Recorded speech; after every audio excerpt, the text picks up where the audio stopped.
Hello, folks. So this is the self-awareness activity debrief for the week of July 28th.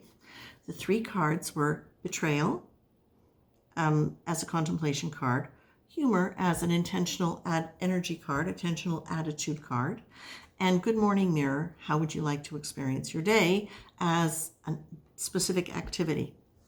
So what I noticed, the Betrayal card I think was very interesting this week. So I'm going to remind you, acts of betrayal can range from behaviors which make us feel that someone's being unreliable through to disloyal and all the way to being malicious. The scope of possible acts that this one word carries is huge. If we didn't take any of these behaviors personally, would we perceive them as betrayals? So I looked at that in relation to this week where somebody was unreliable around a situation, and I thought, I'm not taking it personally, and I don't consider it a betrayal. And it's also true that I didn't like it. I didn't like the fact that somebody said they were going to do something and didn't follow through. And not only didn't follow through, but forgot when it was their suggestion and it was suggested 24 hours before, they didn't follow through. So I looked at that and I realized there were a whole range of emotions around that for me. One was not wanting to make the other person feel bad. The other was feeling concerned because there had been a pattern of situations where it seemed like they weren't really paying attention to what was going on, and this seemed to be an indication of that. And it all kind of got mixed up into kind of like a freeze point for me where, do I say something? Do I not say something? How do I say it without making this person feel ashamed, which I figured they might because of their character, and all these different things. And I thought it's a really complex kind of a thing. When you move it out of taking it personally, there's still a lot of emotions that can happen around it.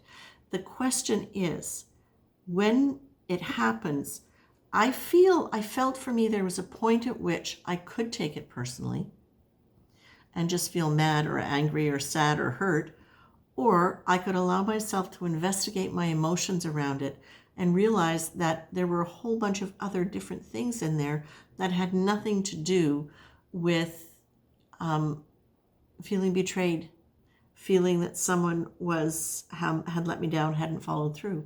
There were a lot of emotions that didn't have to do with the event itself. So I'm looking at that and I'm going, what allowed me to get to that place?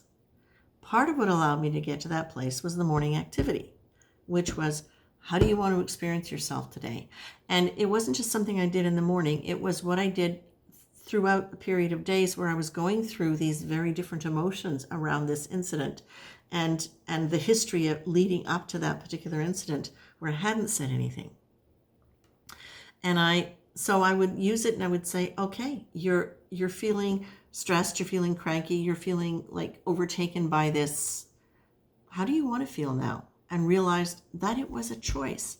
So humor, I didn't find humor in this situation so much.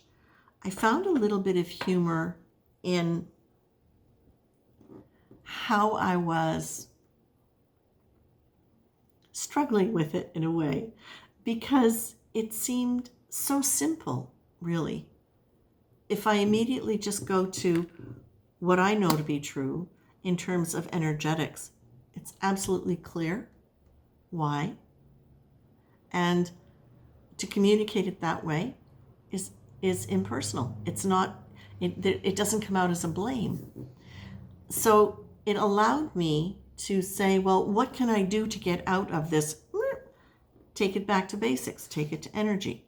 And then again, in terms of when I was feeling sad or heavy about it, because it did bring up other issues around loyalty, not with this person, but in other things in my life, what I realized was it was giving me a chance to let things move. And so by, again, deliberately saying, how do I want to be experiencing this day or this moment? How would I like to feel? It gave me a chance to choose how I wanted to deal with whatever memory or feeling was coming up. And the humor part was actually really big, because sometimes when I get inside my own head and I can't get out, the best thing for me to do is turn on a British comedy. or, something else that really makes me laugh. Because as soon as I start belly laughing now, solar plexus energy moves, everything changes. Everything starts to move and lighten up. So that's how I approached it this week. And of course, this is so specific to every single person, right? What your history is, what your triggers are, what is going on immediately in the rest of your life. Is this one thing on top of, 3 other things that happened with 3 other people? This is really meant to be something that is personalized for you.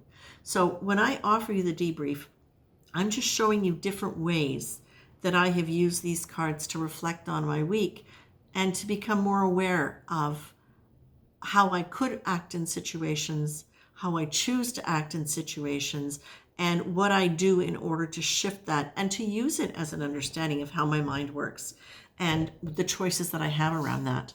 So that's it, my friends. I leave you with that. I hope that was helpful. Take care.